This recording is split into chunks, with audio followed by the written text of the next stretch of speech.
Olá, queridos amigos e companheiros da Casa do Caminho, Pronto Atendimento Espírita.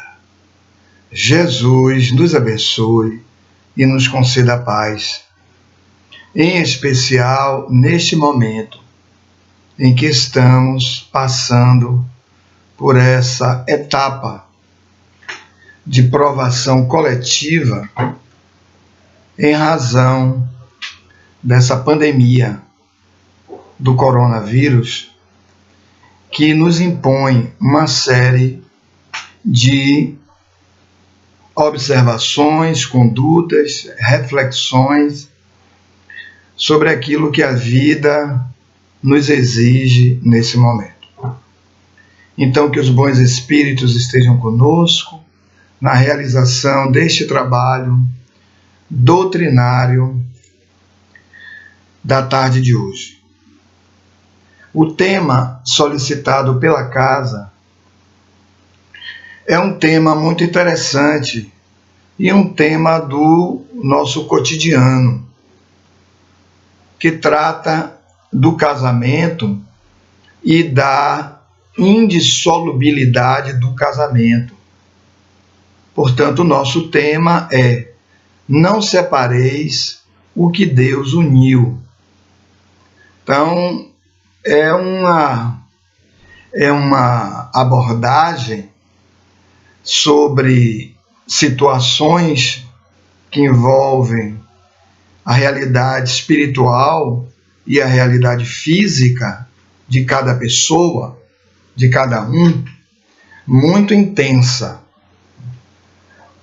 Todos nós, em algum nível, temos nossas relações conjugais, né? Nossas relações sexuais, nossas relações familiares.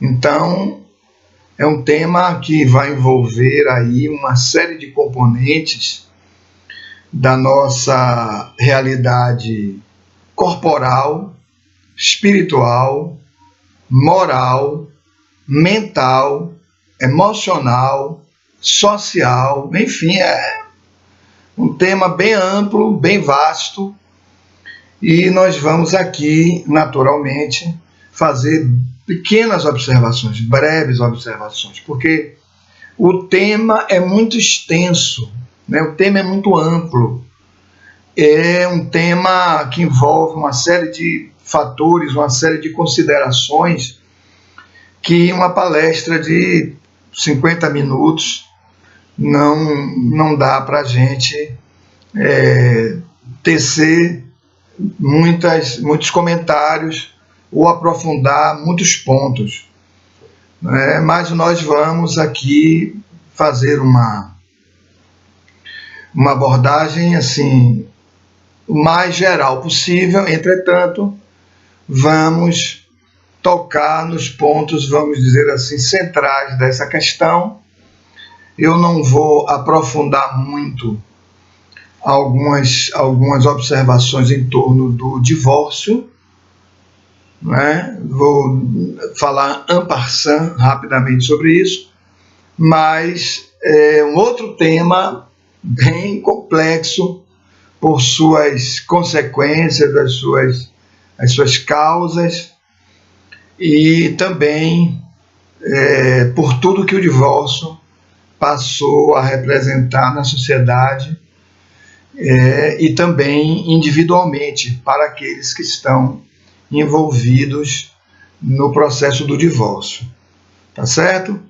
Vamos então iniciar. Eu queria, para ser bem fiel a Jesus, né, naquilo que ele disse, muito embora os próprios evangelhos tenham sido de algum modo manipulados, enfim, né? Mas eu acho que dá para a gente extrair dessa passagem que está no Evangelho de Mateus o essencial do que Jesus quis dizer, e me parece que está compatível com aquilo que é o seu pensamento, né, do ponto de vista geral, porque para a gente obter uma fidelidade maior àquilo que Jesus disse, é necessário se fazer uma interpretação sempre, né, ter isso por hábito, fazer uma interpretação chamada de sistemática.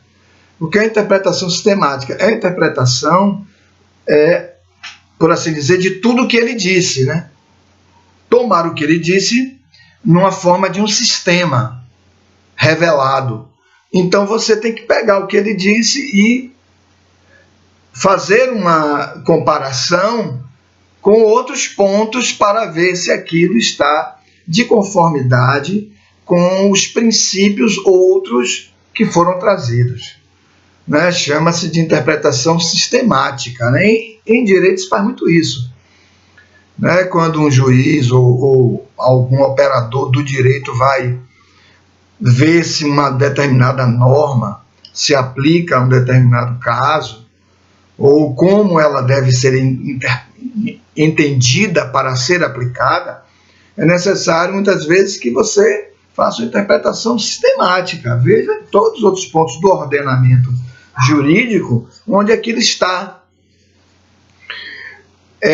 do ponto de vista principiológico, para ver se os outros princípios dão respaldo à aplicação daquela regra jurídica, daquele artigo de lei, vamos dizer assim, em casos específicos. Mas, enfim, então, vamos ler, né? Já estamos falando aqui de direito, né? Vamos ler para fazermos esta...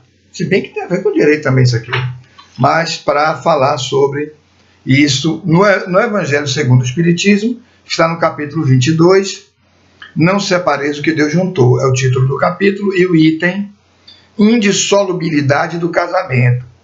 É uma passagem que está em Mateus, capítulo 19, versículos 3 a 9. Bom, vamos lá. Também os fariseus vieram ter com ele para o tentarem, e lhe disseram: será permitido a um homem despedir sua mulher por qualquer motivo? Olha bem a pergunta. Por qualquer motivo? Ele respondeu: não lestes que aquele que criou o homem desde o princípio os criou macho e fêmea? E disse: por esta razão o homem deixará seu pai e sua mãe e se ligará à sua mulher, e não farão os dois senão uma só carne? Assim já não serão duas, mas uma só carne. Não separe, pois, o homem o que Deus juntou. Por que então, retrucaram eles, ordenava Moisés que o marido desse à sua mulher um escrito de separação e a despedisse? Jesus respondeu: foi por causa da dureza do vosso coração que Moisés permitiu despedisseis vossas mulheres, mas no começo não foi assim. Por isso eu vos declaro que aquele que despede sua mulher, a não ser em caso de adultério, e desposa outra, comete adultério. E aquele que desposa a mulher que outro despediu, também comete adultério. Bom, essa é a passagem que nós vamos examinar, não na sua totalidade, há outras questões aí dentro. Nós vamos tentar enxugar isso aí para ver a melhor forma da gente compreender isso, inclusive à luz da doutrina espírita, porque o espiritismo ele atua como uma espécie de decodificador do Evangelho. A moral espírita, segundo o próprio Kardec afirma, é a moral do Cristo. Portanto, o Espiritismo não traz, nesse sentido, uma moral nova. Né? Não há uma moral nova. Então, o Espiritismo vai, de alguma forma, lançar luzes, porque já dispomos, praticamente 20 séculos depois, né? O Espiritismo chega no século XIX, meados do século XIX, quase no fim do século XIX, portanto, início do século XX, são quase 20 séculos. E a gente levou aí um tempinho bastante significativo para compreender a parte inicial do Espiritismo. Hoje ainda nós estamos tentando compreender, né? pouco mais de 160 anos depois, nós estamos ainda, para ser mais exato, 163 anos, estamos tentando ainda compreender o próprio Espiritismo, que funciona também como uma espécie de lente para interpretarmos o que Jesus trouxe, já que o Espiritismo vai calcar as suas raízes em cima do espírito imortal, que Jesus também se referia. Mas o Espiritismo vai trazer a base da movimentação deste ser, deste ente, que é o espírito imortal, e dentro do seu processo de evolução. E é exatamente por isso, dentro dessa evolução, dentro dessa marcha evolutiva, que Kardec, na questão 695, vai perguntar aos espíritos, quando está tratando das leis morais da vida, em especial a lei de reprodução, se o casamento ele é útil ao desenvolvimento da sociedade. Os espíritos vão dizer que sim, é uma grande conquista nessa marcha evolutiva do espírito e também, coletivamente, um grande êxito da sociedade, né? Portanto, a monogamia vai ser essa grande conquista, essa grande decisão do homem civilizado, do homem amadurecido, do homem mais desenvolvido moralmente. Ele vai sentir a necessidade de estar com uma pessoa. Claro que desde quando foram mais acentuados os instintos gregários, né, lá bem atrás, o homem já começou a constituir família. Mas não havia mais os laços, vamos dizer assim, das necessidades sexuais, das necessidades de manutenção da própria vida, da sobrevivência. Então foram se formando os clãs, né, os núcleos familiares, e depois outras pessoas até passaram a se agregar a esses núcleos. Esses núcleos se estenderam bastante. Até servos passaram a integrar os núcleos familiares, né? Mas enfim, então eles vão apontar os espíritos como já uma grande conquista do homem, né, da sociedade, e à medida que nós recebemos as luzes do Evangelho, este vínculo ele se tornou um vínculo de natureza moral, né? Um vínculo mais qualificado, vamos usar essa expressão, né? Ele já existia como uma expressão da necessidade de procriação, da necessidade de proteção, de ajuda mútua, mas em Jesus ele passa a ter uma natureza mais moral, né? Um vínculo de maior profundidade do que o que existia até então. Enfim, na questão, os espíritos também vão tratar disso na questão 701. Eles vão dizer, quando eles vão falar sobre a poligamia e a monogamia, eles vão dizer que a poligamia é uma vivência de instintos, né? Uma vivência que termina sendo de uma relação não consolidada, de um ser ainda não consolidado em uma busca a algo mais corporal, mais sensório, né? Enquanto a monogamia será sempre uma relação estabelecida com base na afeição, né? Com base na afeição, que é uma relação mais espiritual, é uma relação mais espiritual. Os seres se ligam porque eles têm um bem-querer mútuo, né? Um com o outro. Então, nesse sentido, é necessário nós avaliarmos, já que estamos falando em termos espíritas, né? É necessário avaliarmos se o casamento ou a união estável, né? Vamos incluir a união estável, que é um casamento, também é óbvio que é um casamento. O vínculo entre duas pessoas, né? A convivência entre elas com esse viés, com essa natureza, com essa característica, com esse objetivo de constituir família, se essa expressão é uma prova ou uma expiação. Estamos num mundo classificado pelos espíritos como um mundo de provas e expiações. Não é mais um mundo primitivo, já passamos por lá, já evoluímos, né? Graças a Deus. Mas ainda não é um mundo de regeneração. Estamos ingressando na etapa da regeneração, que é a etapa relativamente mais longa e mais para frente, né? E depois teremos outras etapas, as etapas de mundo feliz, que está bem distante de agora. Sequer entramos ainda na regeneração, estamos nas luzes, né, da regeneração e nos estertores, das provas e expiações, mas não ingressamos em regeneração. Depois dos mundos felizes, mundos celestes, né? Aí é a morada sublime, né? A morada do Mestre Jesus, né? Dos espíritos desse porte, da felicidade absoluta, da consciência cósmica, né? Consciência objetiva, consciência cósmica, consciência de totalidade, né?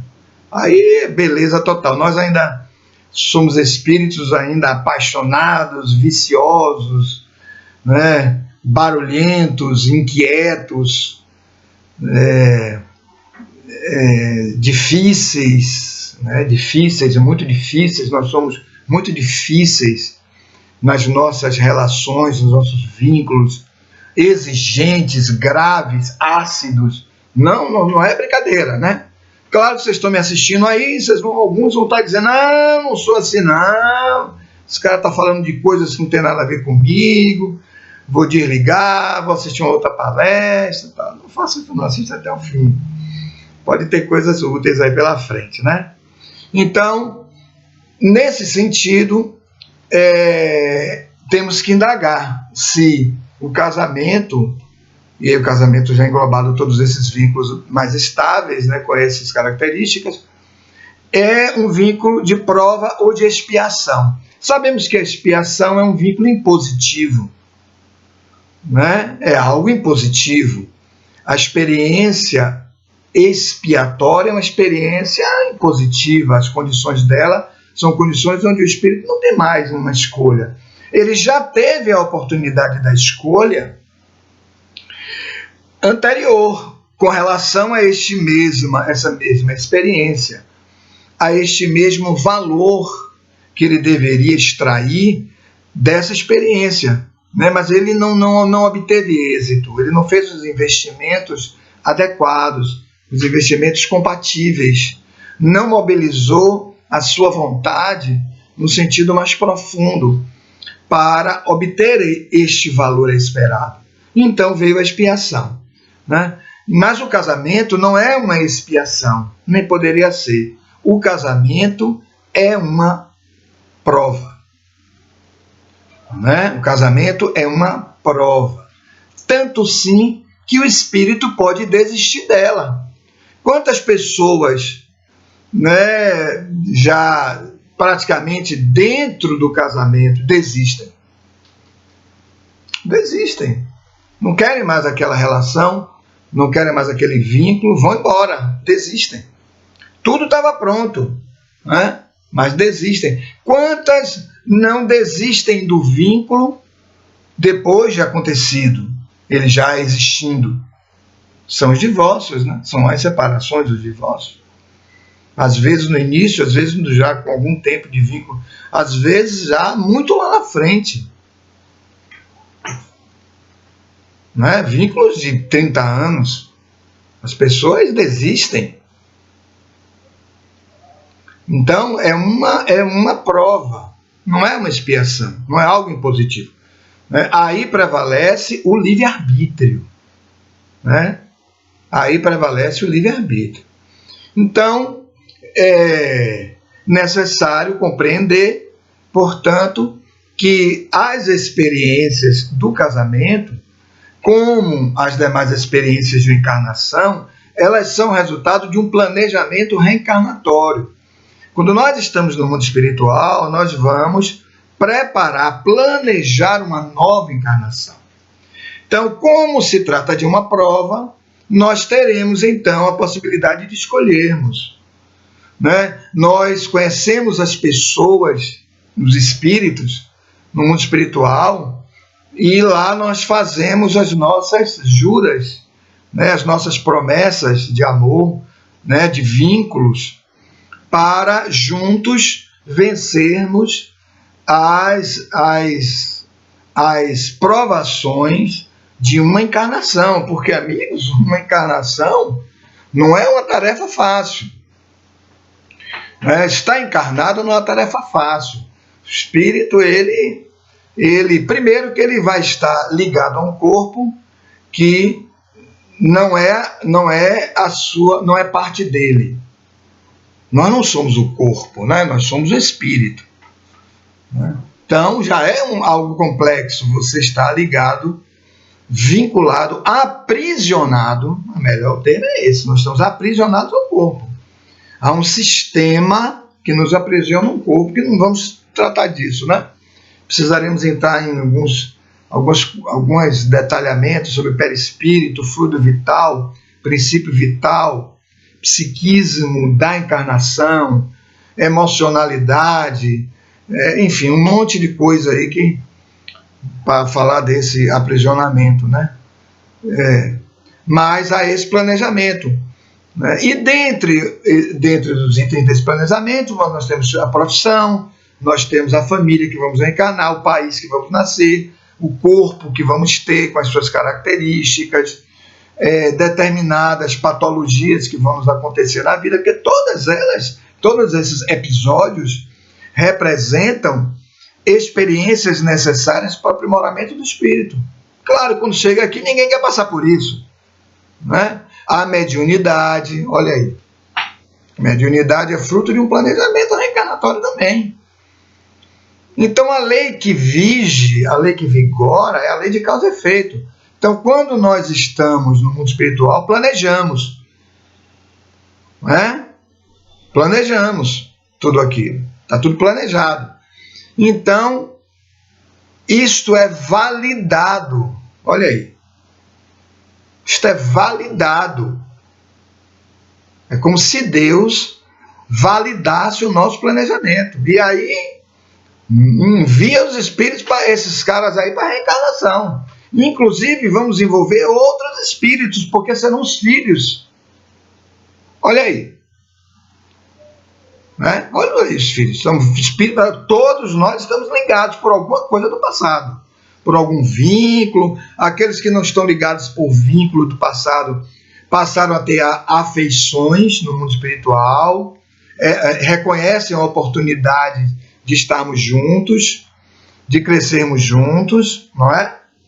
Então há muita coisa. Alguns espíritos até acompanham outros, que serão, por exemplo, irmãos, vão descender de nós, que estamos vindo na frente, aquele que será o esposo e a esposa, né? Estão vindo na frente, vão ter que se desenvolver corporalmente até estar na condição de terem as suas relações sexuais, enfim, a condição da reprodução, tudo. Então é um tempinho, temos que vir na frente, né? Outros virão só acompanhando rápido e vão embora. Aqueles espíritos que vêm dar uma força ao outro, né? Que tem medo de vir para a encarnação, porque isso acontece, né? Ele vem, não, vê se eu vou com você, mas vou ficar aí uns 5 anos, 6 anos, 7 anos, depois eu desencarno, eu vou embora. Porque essa experiência aí não é para mim agora, não é a minha experiência e tal, mas eu vou junto com você para lhe dar uma força até você se afirmar um pouquinho aí na encarnação, né? Vai até às vezes um pouquinho mais, né? 15 anos e tal, por aí. Aquele irmão que desencarnou mais cedo, né? Ou aquele primo, né? Aquele primo também, enfim, né? Ou aquele amigo, né? Que nasce do casal vizinho e que vocês foram criados juntos e tal. Mas é isso, é tudo família nesse sentido, né? Espiritual. Pois bem, então esse planejamento reencarnatório é onde está nessa expressão de Jesus aquilo que Deus uniu. Porque, na verdade, não é Deus uniu porque o padre disse, e agora os declaro marido e mulher, ou pastor, né? Ou o dirigente espírita, né? Há dirigentes espíritas que celebram casamentos, né? Obtiveram essa extensão da lei para celebrarem casamentos, né? Então, não é o dirigente espírita, o padre, o pastor, enfim, a autoridade sacerdotal, né, eclesiástica, que está celebrando. A expressão não é Deus juntou por isso, mas Deus juntou porque validou no mundo espiritual esse planejamento reencarnatório, estabelecendo entre os espíritos um vínculo, inclusive um vínculo de natureza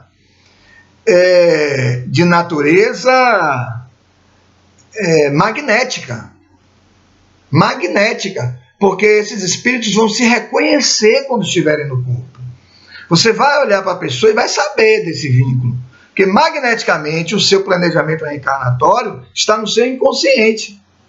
Nós temos uma memória do nosso planejamento reencarnatório. Por isso, nós, quando estamos diante de uma tarefa profissional, a escolha de uma profissão, etc., nós sentimos uma atração por uma profissão.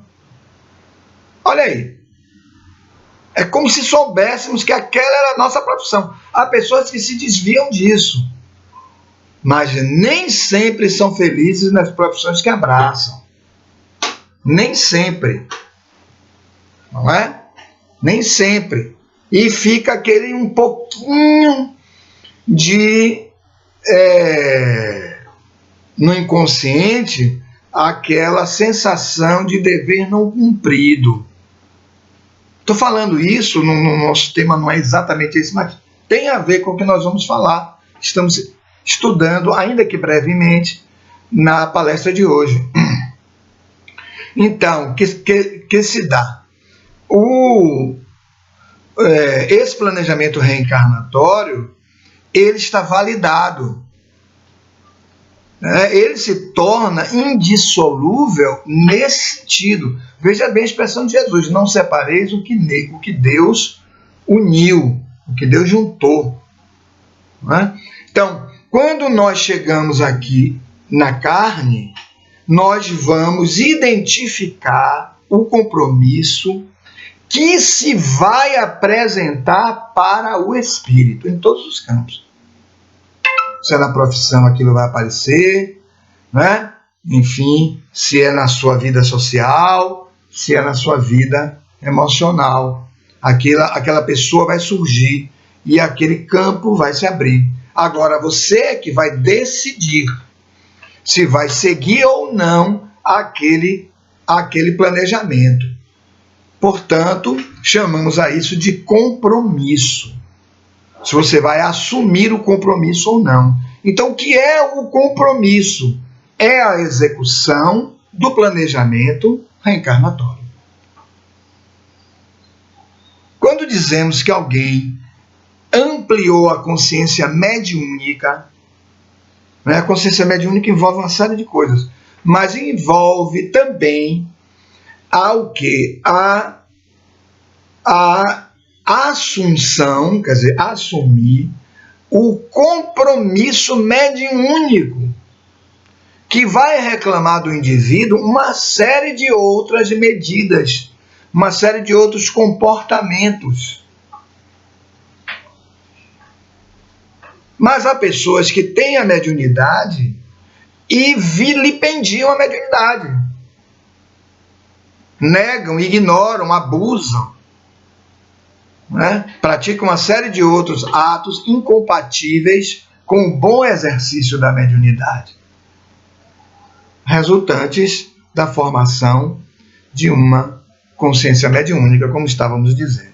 Então, o compromisso para o casamento, né? E aí o compromisso, se você fizer o estudo etimológico da palavra compromisso, vem do latim com, que quer dizer junto de. Junto de. Olha aí. quer dizer, junto a alguém, junto de uma outra pessoa. Promittere, promessa, garantia. Olha aí, a garantia de que eu vou fazer. Eu estou lhe garantindo que vou fazer. Está garantindo? Pronto. Então eu vou validar isso aí. O outro vem, todos vêm para realizarem a tarefa. Né? Então é um fazer juntos. Né? É uma promessa mútua. O que é um compromisso? Uma promessa mútua. Quando alguém faz um contrato com outra pessoa, o que se está fazendo é uma promessa juntos. Eu vou lhe vender isso aqui, esse imóvel, esse carro, seja o que for, e você vai comprar. Tome e me dê o dinheiro. Alguns tomam bem, mas não dão dinheiro, né? Mas isso é outra história. Então violam o compromisso, né? É nesse sentido. Né? Nesse sentido. Por isso que Jesus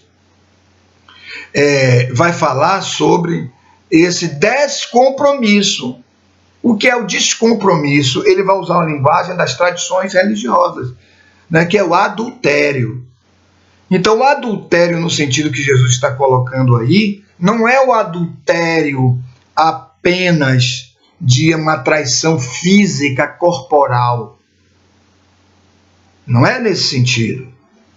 Antes da traição física, corporal, de adultério, como está previsto em algumas legislações, é a traição, né? E adultério significa o quê? Alterar aquilo que era original, que é adulterar alguma coisa. Adulterou um produto, aquela composição do produto, eu acrescentei alguma coisa, eu adulterei aquilo que originalmente existia. Algumas pessoas põem água no leite para render, né? E aí vende mais, né? Então, um produto adulterado. Eu vendo como leite, eu não vendo como leite acrescentado de água. Eu não vendo. Se eu disser isso, não, meu amigo, eu não compro. Eu vendo como leite, mas está adulterado. Então, eu ingresso na relação sob esse compromisso. Não é um compromisso que o padre, aquilo ali é uma lembrança, é um relembrar. Vamos dizer assim, uma solenidade de natureza social, para relembrar esse compromisso. Mas, na verdade, esse compromisso será relembrado se ele estiver no seu inconsciente, no seu coração, porque estamos falando de afeição mútua. Né? Então, o adultério é o descompromisso, é o não compromisso. Apesar de tudo ter sido comprometido, não, agora eu não quero mais não.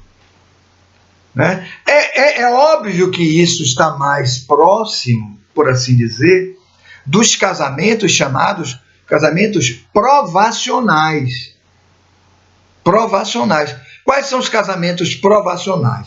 Martins Peralva, no livro Estudando a Mediunidade, ele vai, no capítulo 14, me parece, ele vai falar, que ele fala sobre desenvolvimento mediúnico, que é o 14 mesmo.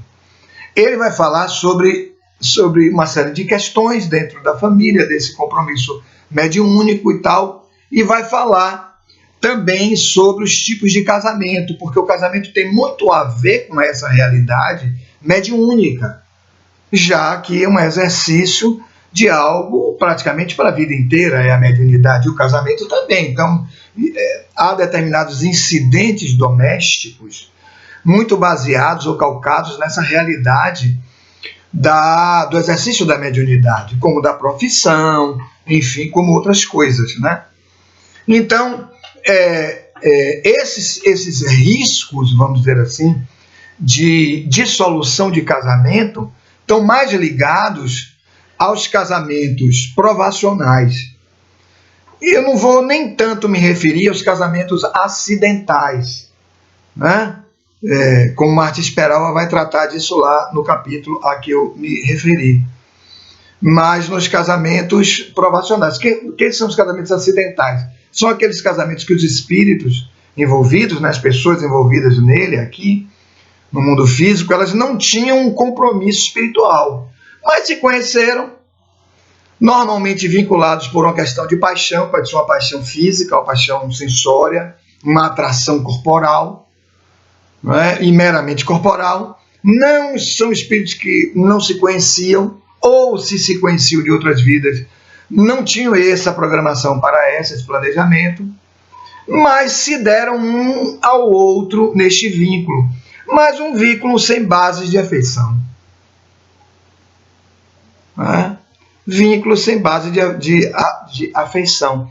Então, vínculo sem sustentação, fadado à dissolução natural, porque não havia um compromisso. Aí não podemos falar nem adultério, né? Não há adultério nesses casos, porque não havia vínculo, não havia planejamento. Então não há adultério. Mas ao lado dos casamentos, normalmente nesses casamentos acidentais, não nascem filhos, não geram patrimônios, não geram grandes dores emocionais na separação, porque não havia muitos vínculos, não havia muito envolvimento afetivo. Mas eu estou falando dos casamentos provacionais. Quais são os provacionais? Bom, esses sim, são os casamentos daqueles espíritos que têm um vínculo anterior, tiveram muitas dificuldades em vínculos anteriores. Quando eu digo vínculos anteriores, não precisa ser necessariamente vínculos matrimoniais anteriores. Não precisa ser casamentos. Vínculos. Podia ter tido problema de amizade, né? Poderiam ter problemas de sociedades comerciais, foram sócios comercialmente. Podem ter sido pai e filho, mãe e filha, primos, né? Conhecidos, enfim. Haviam vínculos onde se gerou uma certa animosidade, uma certa relação grave entre aquelas pessoas.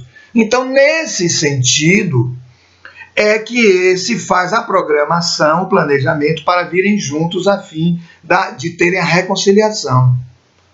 E aí se planeja tudo que nós vemos aí, em termos de virem juntos, porque sabemos os espíritos, quando estamos no mundo espiritual, que não temos como fazer grandes voos evolutivos por lá, né, se nós não fizermos o restabelecimento dos nossos vínculos espirituais, se não desatarmos os nós, vamos usar essa expressão, se não desatarmos os nós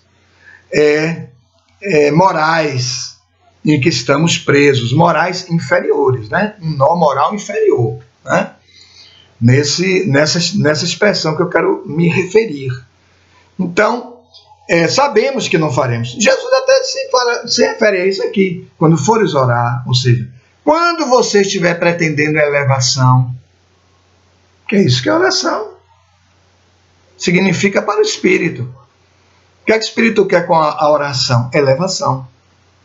Quando fores orar, ou seja, quando você for se dirigir a Deus, deixa a tua oferenda no altar, volta, reconcilia-te com aquele com quem você está a caminho. Assim, após isso, então, volta e ora. Porque o seu coração está livre. É isso que ele quer dizer. Deus vai lhe escutar. Né? É nesse sentido. A mesma coisa vale para os vínculos espirituais. Precisamos enxergar isso com uma profundidade um pouquinho maior. Então, os casamentos provacionais são esses casamentos onde os espíritos vão fazer esse restabelecimento.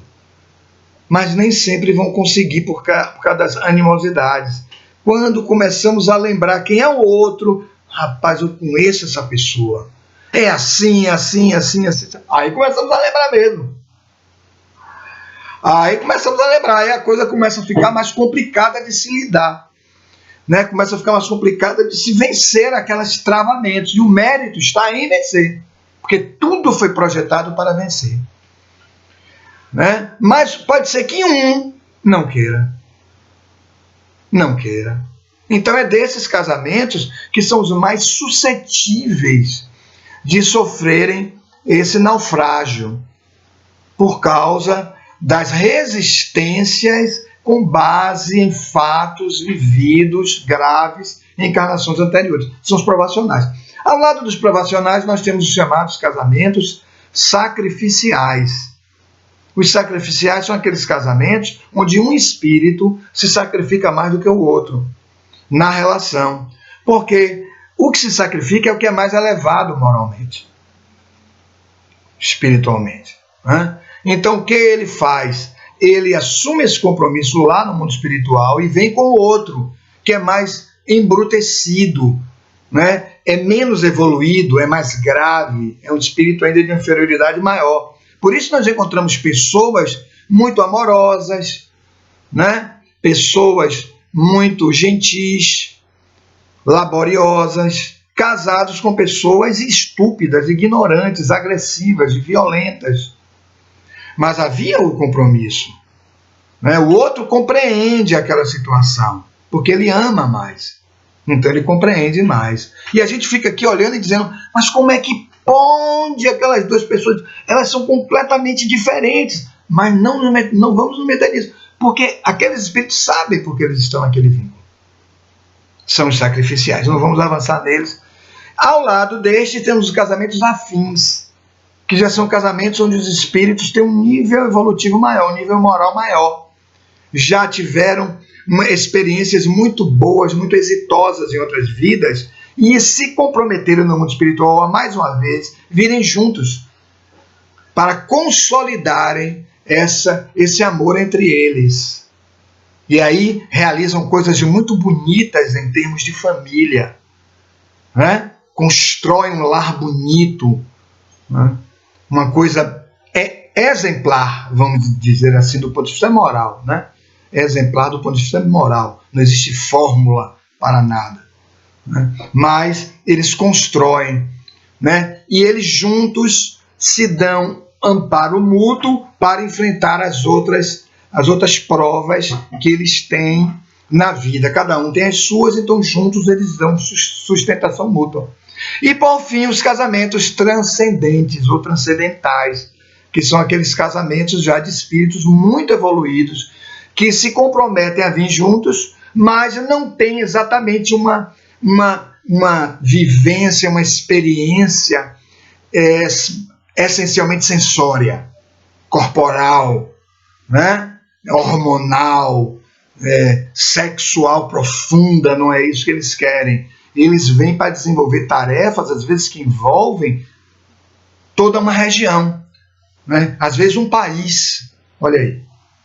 Você nota a profundidade do vínculo, a parceria, a cumplicidade, o apoio mútuo, a sustentação recíproca entre eles. Vão fundar instituições onde juntos eles vão disseminar o amor, a paz, o progresso, o crescimento, o estudo, a educação, a saúde. Podem ver na história aí, há casais, muitas vezes não são nem muitos casais badalados, nem nada, não. Mas quando você vê, me lembro, era uma instituição, aquele casal fez um trabalho brilhante naquela região, desenvolveu e tal. Foram modelos para outros casais. Olha aí. Que é o objetivo deles. Foram modelos para outros casais. Por isso, a atribuição de casamentos transcendentais ou transcendentes. Né? Então, é com esse objetivo. Então, adulterar, na verdade, é interditar, é sonegar ao outro a possibilidade de conhecer o seu amor.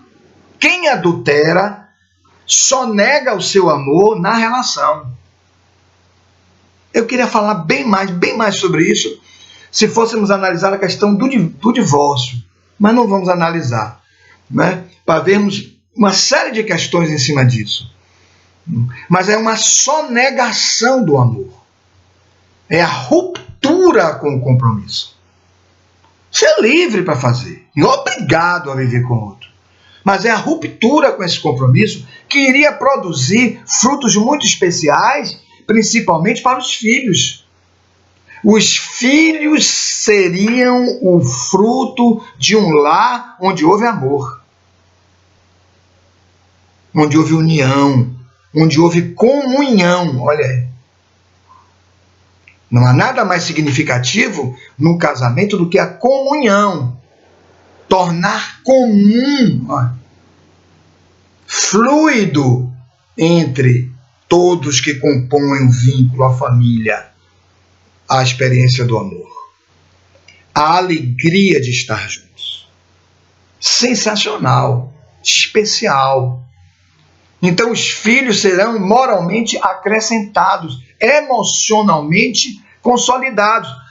E os agregados, porque sobrinhos vão morar juntos. E outros, né? Genro, nora, tudo isso às vezes está dentro daquele núcleo familiar. Né? Então outras pessoas, amigos, passam a aprender. A sociedade passa a se enriquecer com aquele casal. Espíritos que estão fazendo o seu planejamento reencarnatório, né? Ou seja, espírito reencarnante, estão se preparando para reencarnar. Às vezes podem ser levados para estagiar nesse núcleo familiar um tempo. Para aprenderem, para consolidarem na prática. Porque uma coisa é você ajustar tudo no mundo espiritual, outra coisa é vir viver aqui cada experiência a que você se comprometeu. Então, o adultério que autoriza o divórcio está em não amar. Em não amar. Esse é o adultério. Adultério em não amar. E aí vem todas as condutas decorrentes do não amar. O envolvimento com outras pessoas, né? A dureza de coração, como Jesus se refere, é isso que ele está se referindo. Por isso que os caras perguntaram a ele: sim, meu amigo, não separeis o que Deus juntou, vírgula.